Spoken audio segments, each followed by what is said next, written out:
네, 석학, 시대 철학, 이빨 넘버 제로죠. 네.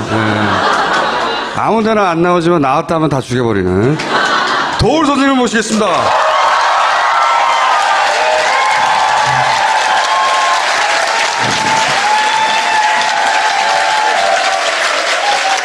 당연히 보통 이렇게 이제 온화한 표정으로 시작하세요. 사진을 보십시오, 선생님. 이렇게 시작하셔가지고 이렇게 끝나죠, 이렇게. 철학자시니까 이 문제를 제일 먼저 질문 드려야 될 것 같아요. 이번 대선의 의미가 뭡니까, 선생님? 여기를 나오니까 정말 사람 사는 곳인 것 같네요. 우선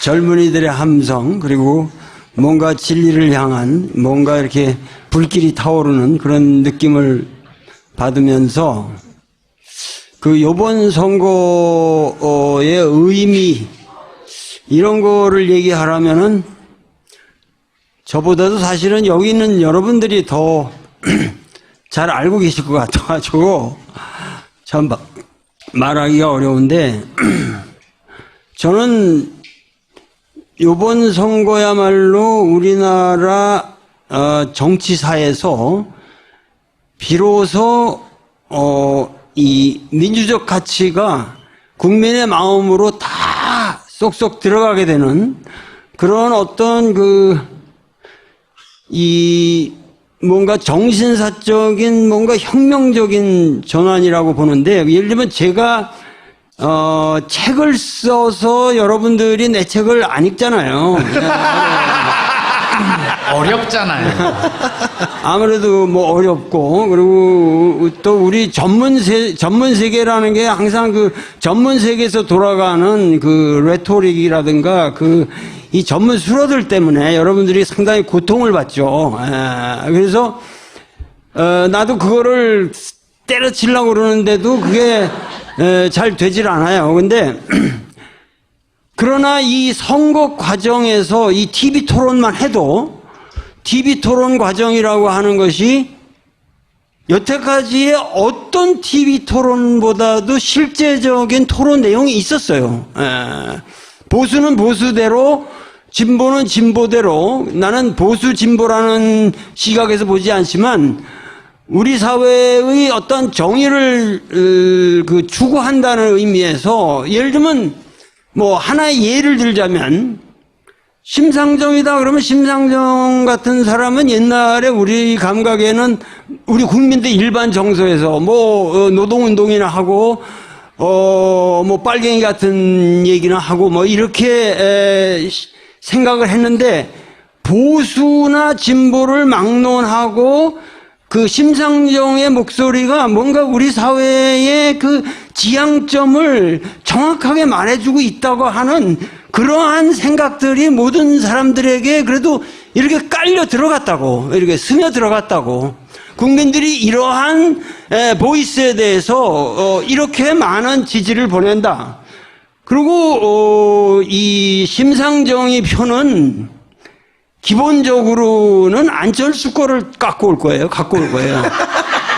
그래서 나는 그런 데 대해서 서로가 이 선거라는 것이 우리 사회에 논의되어야만 하는 많은 의제들을 충분히 국민들에게 주시시켰다는 의미에서 이후로 한국 정치사의 수준은 전 세계사에서 가장 높은 뭔가 정치적인 철학과 정치적인 게임이 진행될 역사적인 전기가 왔다고 나는 이번에 생각합니다. 선생님이 보시기에 이 바른당의 탈당 문제, 이런 거는 어떻게 보입니까, 선생님한테?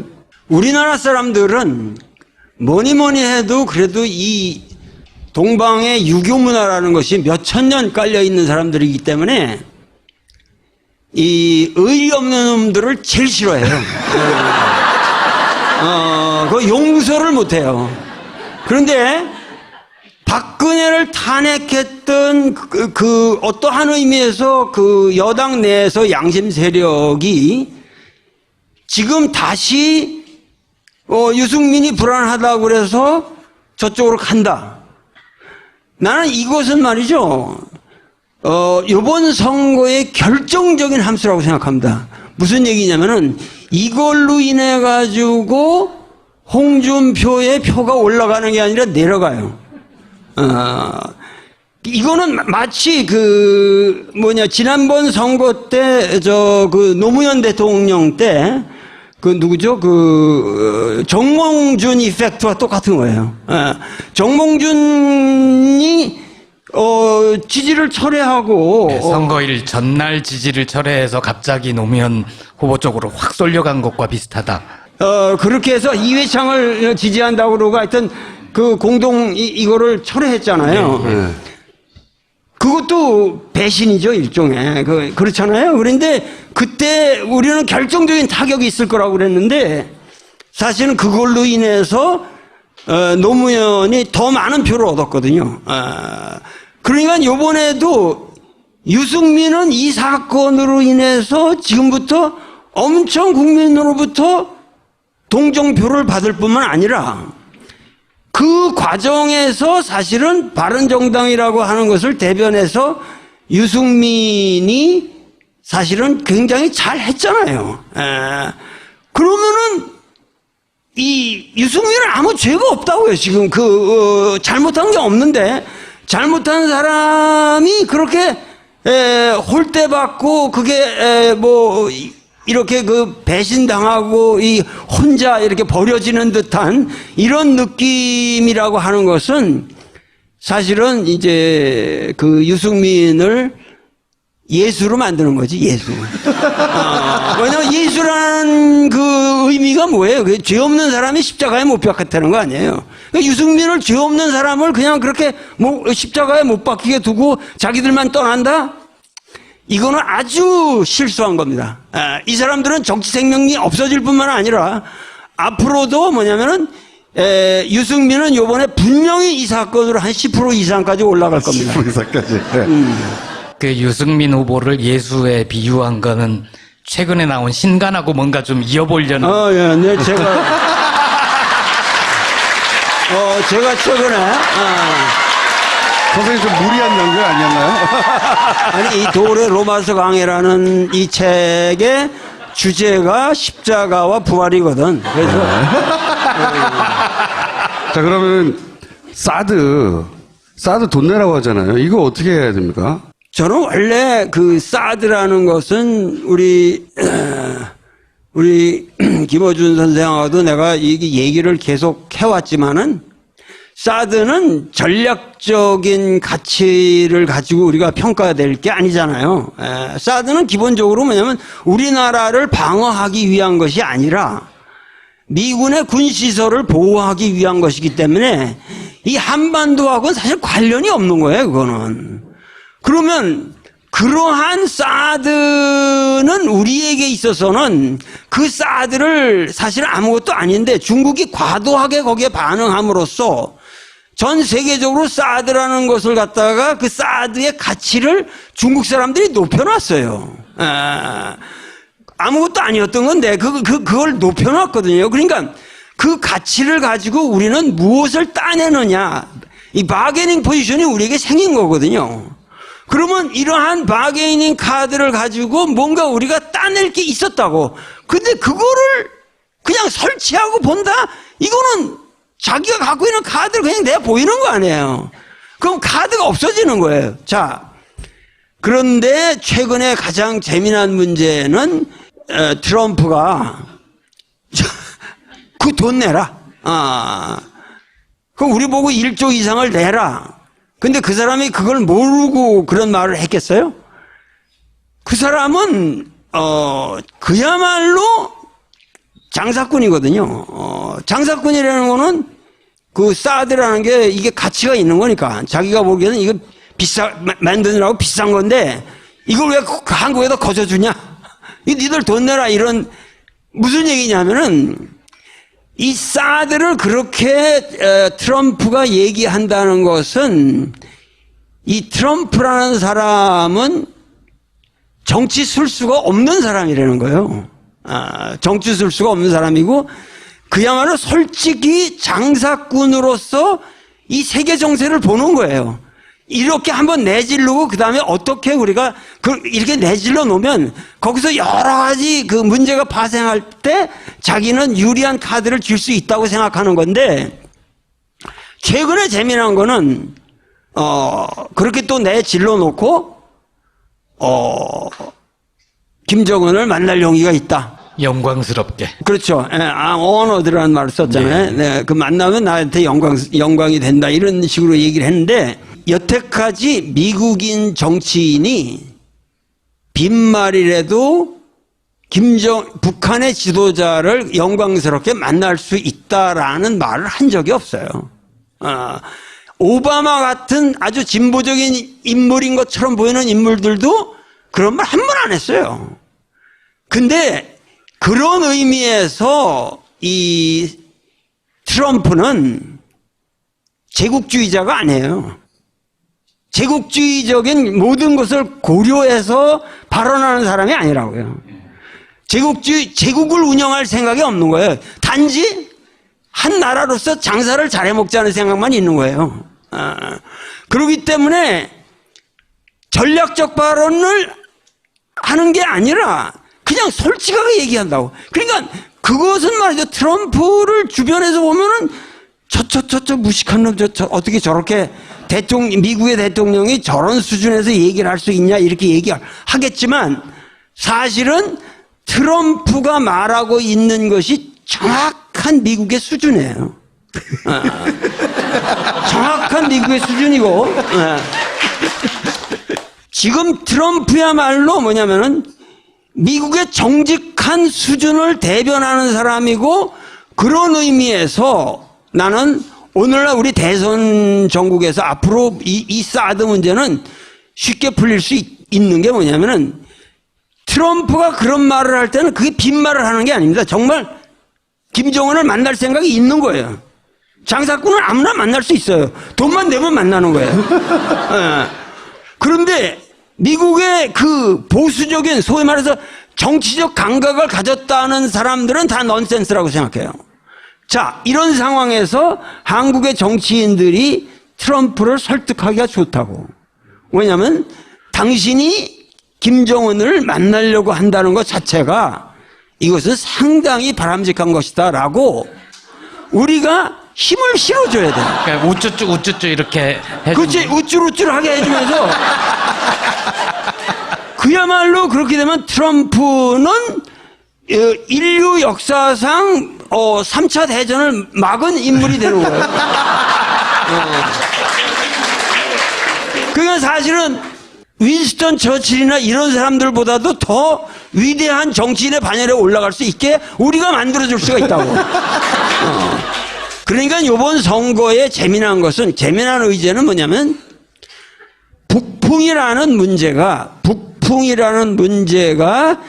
전혀 우리 우파들을 도와주는 의제가 아니라 북풍이라는 것이 건전한 진보 세력을 도와주는 의제가 됐다는 거예요. 이것이 이번 선거에 아까 최초의 의의로 말한다면 나는 이거 제1의 의의로 뽑아요. 더 이상 북한을 빙자해서 국민들에게 공갈치는 건 영원히 불가능한 거예요. 이제는 영원히 불가능한 새로운 시대가 온 거예요, 이미. 그러기 때문에 이럴 때야말로 우리가 사실은 이런 상황이 온 것에 가장 결정적인 함수가 하나 있어요. 그게 뭐냐면 이정희, 통진당? 통진당인가요? 결정적인 것이 뭐냐면은 박근혜가 이정희가 아주 배기 싫어가지고 네가 그 텔레비 토론에서 나를 그렇게 연맥일 수 있냐? 굉장히 학술적인 용어를 그래가지고 역시식 그야말로 완벽하게 그 표독한 개인적 사감 때문에 통진당을 없애버렸잖아요. 없애버렸잖아요. 그게 말이 되는 얘기냐 말. 그런데 결과적으로는 통진당을 없앴다고 하는 것이 이 모든 진보 세력들한테 굉장히 편하게 된 거예요. 뭐냐면은 더 이상 종북 세력이니 이런 주사파니 무슨 종북 세력이니 그 소위 말해서 이 통진당은 어떤 의미에서 그 옛날 우리나라에서 그 NLPD 이런 거 가지고 그 사람들이 그 NL이라는 그 계파 아니에요. 그러니까 혹시 통진당도 NL이라는 예수 반열입니까? 예수가 된 거지, 그러니까. 그러니까 그야말로 십자가에 못 박혀가지고 책도 한번 들어주시고. 그런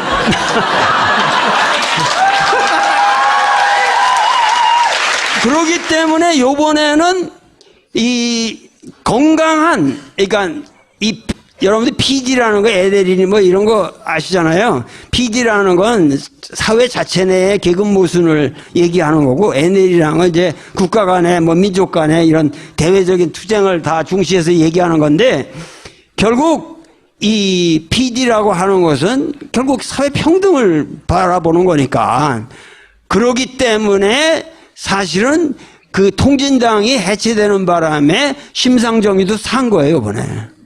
심상정의가 산 거고, 또 재미난 거는 저쪽으로 본다면은, 소위 말해서 이 반대편에서 본다면은, 지금 국민의당 사람들, 국민의당이나 바른정당 사람들이 그렇게, 치열하게 박근혜를 탄핵할 수 있었던 힘이 어디 있었는 줄 아세요? 사실은 그 사람들은 유승민을 믿었던 게 아니라 반기문에 대한 희망 때문에 박근혜를 탄핵했던 거예요. 반기문을 데려오면은 충분히 우리가 승산이 있기 때문에. 그런데 데려와 보니까 반기문은 이게 허당이거든. 그러니까 모든 기획에서 오늘날까지 오는 지금 박근혜 탄핵까지 오는데 사실은 반기문의 역할도 우리가 잊어서는 안 된다는 거야. 그렇게 해서 유승민으로 낙착됐는데, 유승민은 얘기하는 걸 보면은 재미난 게 뭐냐면은, 유승민이 얘기하는 것은 이쪽 안보 문제나 이런 거는 완전 꼴통이죠. 완전 꼴통이 돼.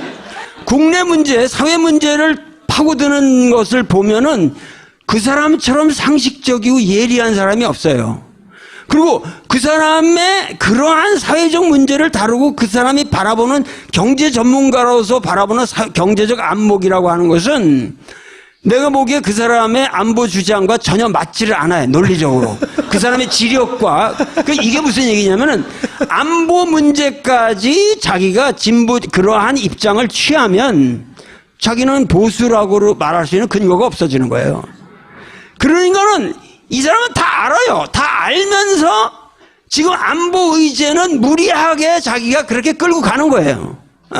그러나 사회적 문제로 들어가면은 사실은 이 심상정이나 문재인보다도 더 치열한 측면이 있어요. 그렇기 때문에 국민들한테 그 사람, 그리고 얘기하는 자세가 굉장히 침착하고 아주 탁월하잖아요. 그 학자로서의 쌓여진 공력이 있다고. 그러기 때문에, 결국은 나는 요번 이 유승민이라는 이 캐릭터가 상당히 앞으로 이 짧은 기간이지만 급상승하게 될 거라고 나는 확신해요. 유승민, 심상정 두 후보에 대해서 덕담을 해주셨는데 혹시 두 분 중에 마음에 두고 계신 분이 있습니까? 아니면 그 두 사람에 대한 덕담이라기보다 결국은 이 사람들이 홍준표에 이렇게 비교를 하면은, 홍준표라는 사람은 말하는 것이 전혀 우리 사회의 현상 유지 정도도 아니고, 이거는 우리 역사가 지향하는 어떤 하등의 가치를 구현하려는 그 자세가 전혀 없잖아요. 그러니까 사실은 이것이 상당히 들으면 들을수록 귀엽게 봐줄 수는 있지만 비루하게 들린단 말이에요. 비루하게. 그러니까는 그런 의미에서 유승민이나 심상정 같은 사람은 이 역사의 길목에 있어서 우리 역사의 난 수준을 높이는 데 기여했다고 생각합니다. 생각을 하고 앞으로는 이러한 수준을 뛰어넘는 정치만이 가능하다. 이제 문재인, 안철수 두 후보만 평가를 해주시면 끝날 것 같습니다. 내가 그 후보들에 대해서 이렇게 다 평가를 한다는 것 자체가 반드시 내가 평가해야만 이유도 없고. 그런데. 하다 보니까 자연스럽게 그렇게 됩니다. 그 문재인이라는 사람은 하여튼 별 실수 없이 여태까지 왔잖아요. 별 실수가 없이 왔고, 뭔가 내가 좀 덕담을 해준다면, 공자라는 사람이 제일 싫어한 말이 교언영색이라는 말이에요. 말을 잘하고, 얼굴을 이렇게 꾸미는 자. 조국 교수 아니야? 아유, 속 시원해. 이런 자가 나는 제일 싫다. 제일 싫다. 이게 그 사람의 그 논어에서 3번 이상 나와요. 이 말지. 그 아주 반복적으로. 공자는 교언영색. 그 말을 잘하고 얼굴을 꾸미는 자, 이 사들이 제일 나는 싫다. 그런데 사실은 우리가 그 문재인 얘기를 들을 때 우리는 사실 답답함을 느끼죠. 그런데 그 답답함이라는 것이 내가 보기엔 상당한 매력이에요. 그 사람의 매력이고, 내가 아는 문재인은 진실한 사람임에 틀림이 없습니다. 진실한 사람이 틀림이 없고, 많은 사람들이 그런 걱정을 해요. 그 사람이 또다시 정권을 잡게 되면은 주변에 너무 떨거지들이 시원찮아가지고 또다시 우리 정치사를 좀 불행하게 갖고 갈 수도 있지 않냐 이렇게 얘기하는데, 나는 그렇게 보지는 않아요. 그렇게 보지는 않고, 오로지 뭔가 이 앞으로 여소야대의 정국이라고 하는 것이 필연적인 하나의 숙제로 남는다는 것을 핑계로 협치하자 그러고 타협해야 한다고 이런 소리를 하는데, 그게 다 개소리라는 거예요. 결국은 대통령이라는 권한을 잡으면 그 순간부터는 목숨 내놓고 길로틴에다 자기 모가지 걸어놓고 살아야 돼. 그러면서 이 역사가 추구하고자 하는 이상을 철저히 구현하는, 그 5년만이라도 자기 죽을 생각 못해? 그렇게 해가지고 국민들이 생각하는 적폐청산이라고 말했으면 적폐를 정확하게 청산하는 데만 전념을 해야 돼.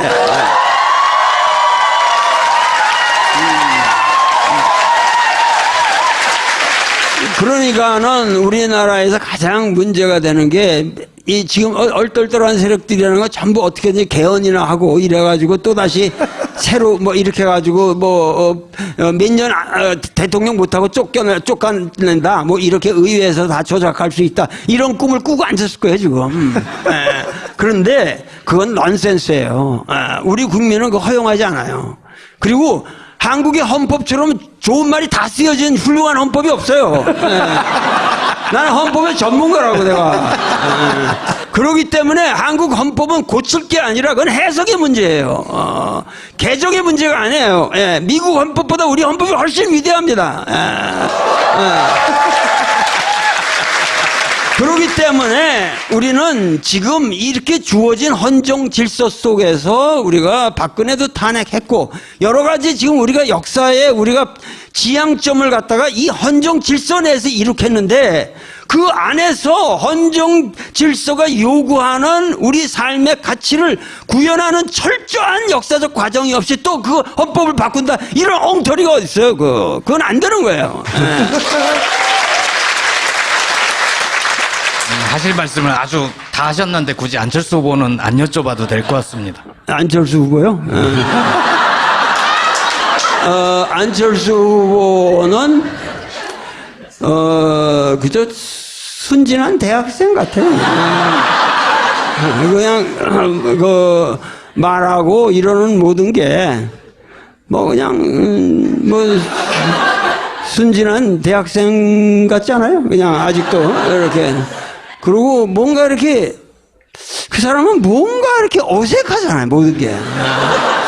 표정이라든가 말하는 게 자기화되어 있지 않고, 그래서 상당히 좀 어색하다는 느낌은 난 떨쳐버릴 수가 없어요. 그리고 자기 내면에서 나오는 소리가 아니라 누가 다 만들어준 얘기들을 이렇게 외우는 스타일인데, 예를 들면 말이에요. 예를 들면은, 4차 산업혁명, 맨 그 얘기 하잖아요. 근데 그 사람은 4차 산업혁명을 정말 모르는 사람이에요. 그거는 자기 전문이라고 생각하는데, 4차 산업혁명이라는 건 딴 거 아무것도 없어요. 뭐냐면 실업자 양산하는 새로운 구조예요. 아니, 자동차를 모는데 사람 없이 여러분들은 자동차 몰지 말라는 거예요. 그리고 이게 다 기계로 해서 다 알파고가 몰아준다는 건데, 그러면 모든 공장도 이제 점점 다 그렇게 변하고, 모든 게 그러면 인간을 이 문명에서 퇴출시키자는 게 4차 혁명이라고. 근데 어차피 이거를 주도하는 건 우리가 아니잖아요. 이런 거를 알파고를 누가 만들어요? 그거는 구글이 만드는 거 아니에요. 그러니까 대형 이 세계 이 질서를 장악하고 있는 대형 기업들이, 이 대규모의 기업들이 인류를 향해서 다시 농간을 부리자는 건데, 그걸 우리가 찬성할 수는 없으나 불가피하게 흘러가고 있다라는 현상을 우리는 정확하게 인지를 해야죠.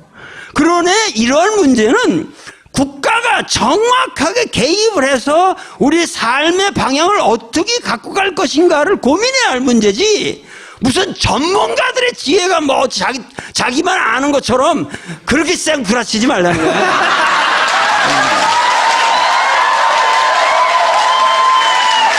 지금 저 레벨에 오르셨어요. 선생님 이제 벌써 40분, 50분 다 돼가는데. 아니, 이제 대선이 끝난 직후에 다시 오실 거예요.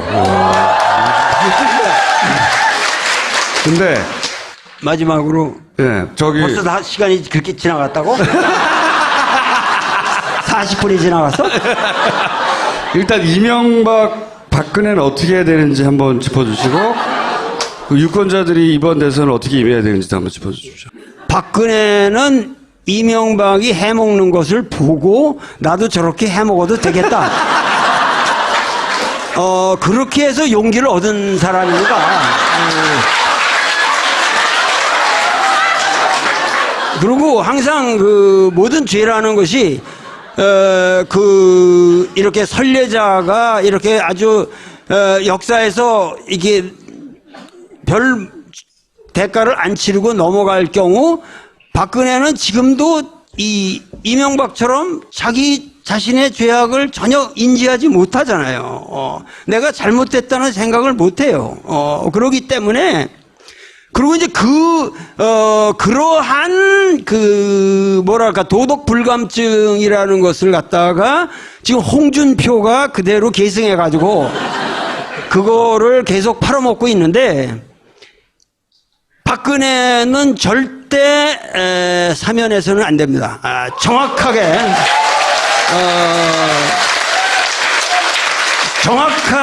역사에서 응징을 받아야 되고, 이명박도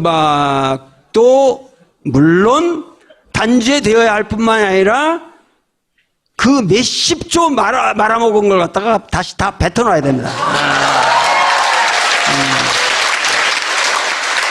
내가 꼭 해야 될 한 얘기가 있어요. 하나의 얘기가, 우리 역사에서 이 대선에서 너무 짚고 넘어가지 않은 문제가 하나 있습니다. 근데 제 책을 보면은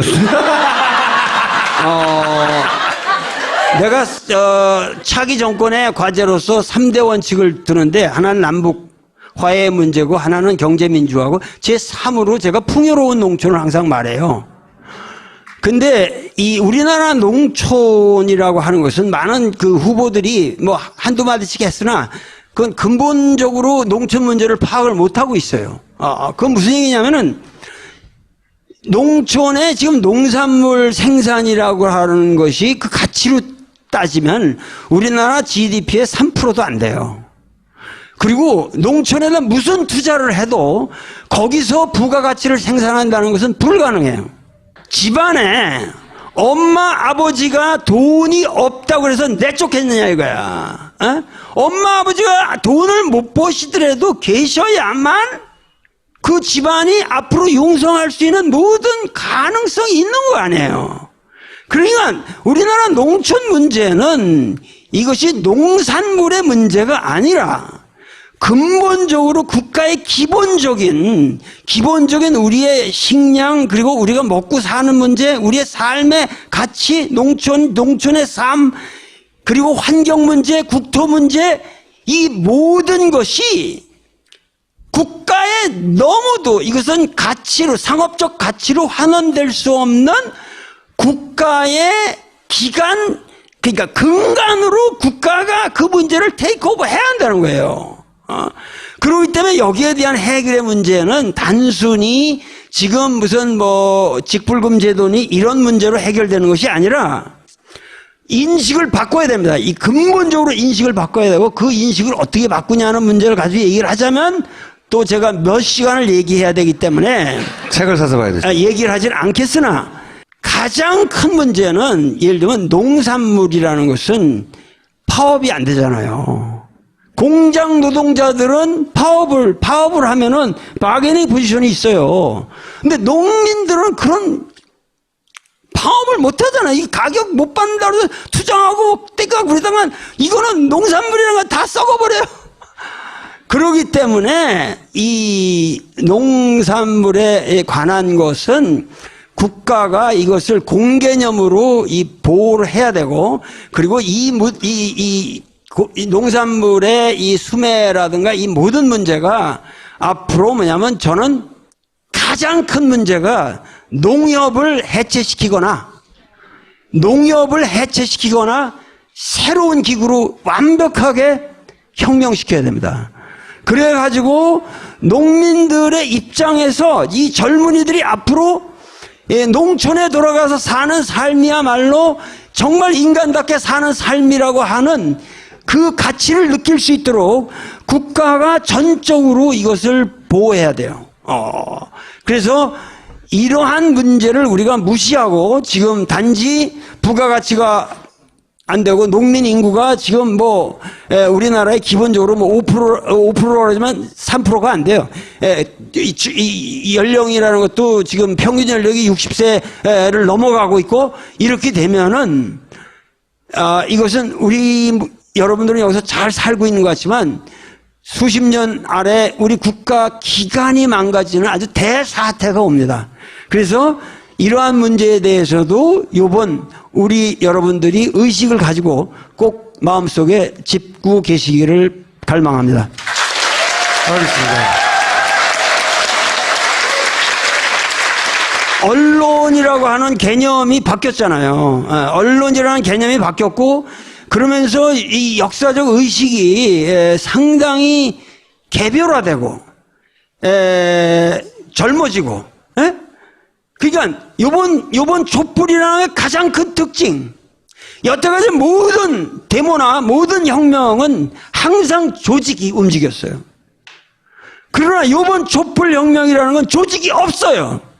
전부 개인이 나온 거라고. 개개인의 양심을 걸고 이것은 잘못됐다고 생각했기 때문에 그냥 개인이 가족 단위로 다 나온 거예요. 그렇기 때문에 앞으로 오는 우리 새로운 혁명적 국면이라고 하는 것은 이러한 국민 개개인의 개인 각성된 의식을 통과하지 않는 정치는 이제 못 살아요. 절대 못 살아요. 그러니까 꼭 투표합시다. 그렇기 때문에 모든 개인이 자기 양심을 걸고 이번 투표는 꼭 해야 됩니다.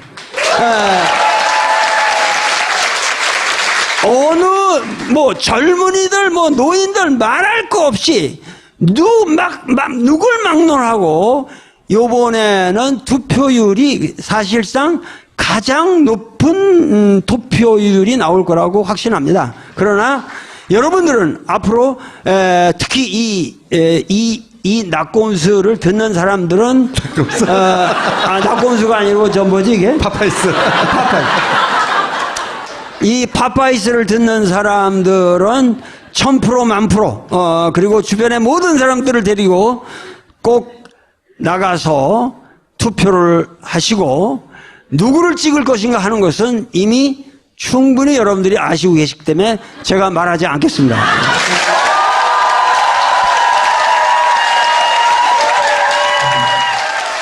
한 의미에서 그 여당 내에서 양심 세력이 지금 다시 유승민이 불안하다고 그래서 저쪽으로 간다. 나는 이것은 말이죠. 이번 선거의 결정적인 함수라고 생각합니다. 무슨 얘기냐면은 이걸로 인해 가지고 홍준표의 표가 올라가는 게 아니라 내려가요. 이거는 마치 지난번 선거 때 노무현 대통령 때 정몽준 이펙트와 똑같은 거예요. 정몽준이 지지를 철회하고 네, 선거일 전날 지지를 철회해서 갑자기 노무현 후보 쪽으로 확 쏠려간 것과 비슷하다.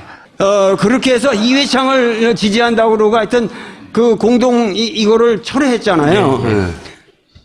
그것도 배신이죠, 일종의.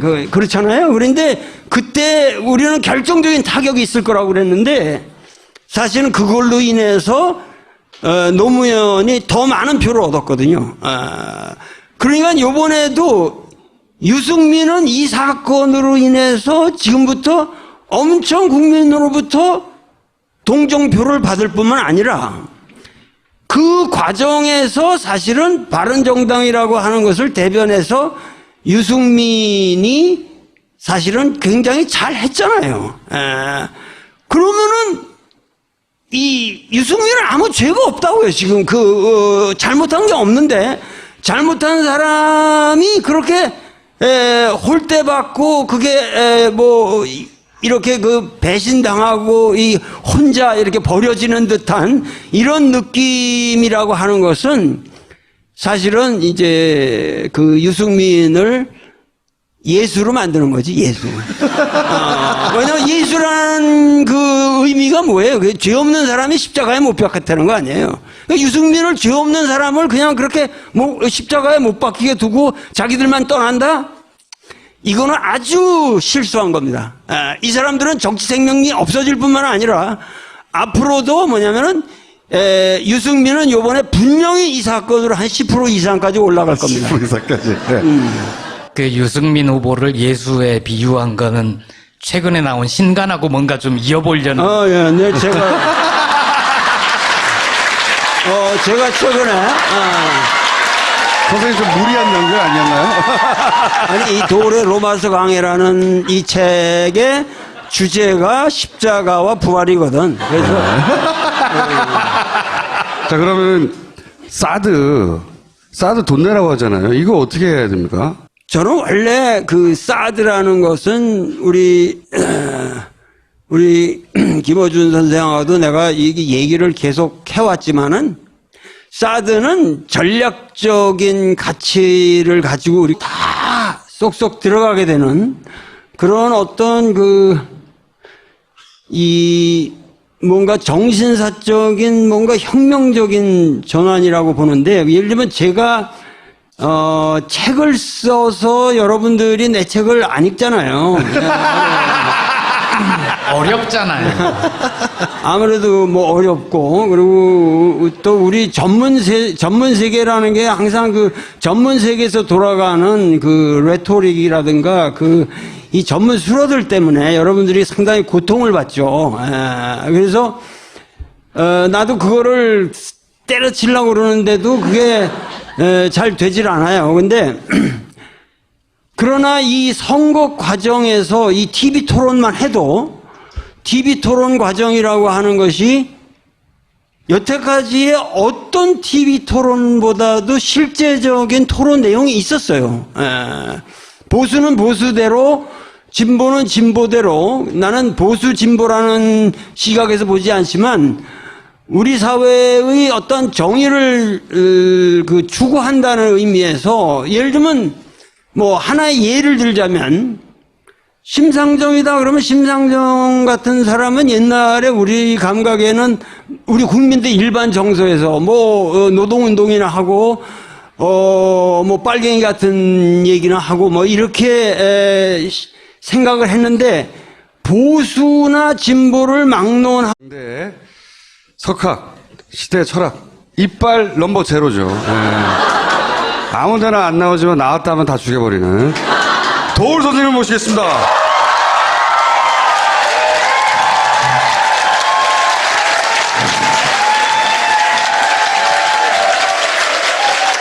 당연히 보통 이렇게 이제 온화한 표정으로 시작하세요. 사진을 보십시오, 선생님. 이렇게 시작하셔가지고 이렇게 끝나죠, 이렇게. 철학자시니까 이 문제를 제일 먼저 질문드려야 될 것 같아요. 이번 대선의 의미가 뭡니까, 선생님?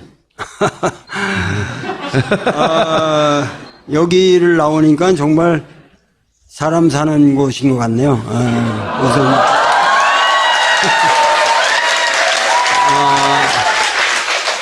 젊은이들의 함성 그리고 뭔가 진리를 향한 뭔가 이렇게 불길이 타오르는 그런 느낌을 받으면서 그 요번 선거의 의미 이런 거를 얘기하라면은 저보다도 사실은 여기 있는 여러분들이 더 잘 알고 계실 것 같아가지고 참 말하기가 어려운데 저는 요번 선거야말로 우리나라 정치사에서 비로소 이 민주적 가치가 국민의 마음으로 하고 그 심상정의 목소리가 뭔가 우리 사회의 그 지향점을 정확하게 말해주고 있다고 하는 그러한 생각들이 모든 사람들에게 그래도 이렇게 깔려 들어갔다고, 이렇게 스며 들어갔다고. 국민들이 이러한 보이스에 대해서 이렇게 많은 지지를 보낸다. 그리고 이 심상정의 표는 기본적으로는 안철수 거를 갖고 올 거예요. 그래서 나는 그런 데 대해서 서로가 이 선거라는 것이 우리 사회에 논의되어야만 하는 많은 의제들을 충분히 국민들에게 주지시켰다는 의미에서 이후로 한국 정치사의 수준은 전 세계사에서 가장 높은 뭔가 그 정치적인 그 철학과 그 정치적인 게임이 진행될 역사적인 그 전기가 왔다고 나는 이번에 생각합니다. 선생님이 보시기에 이 바른당의 탈당 문제 이런 거는 어떻게 보입니까, 선생님한테? 우리나라 사람들은 뭐니 해도 그래도 이 동방의 유교 문화라는 것이 몇 천 년 깔려 있는 사람들이기 때문에 이 의리 없는 놈들을 제일 싫어해요. 그 용서를 못해요. 그런데 박근혜를 탄핵했던 그 어떠한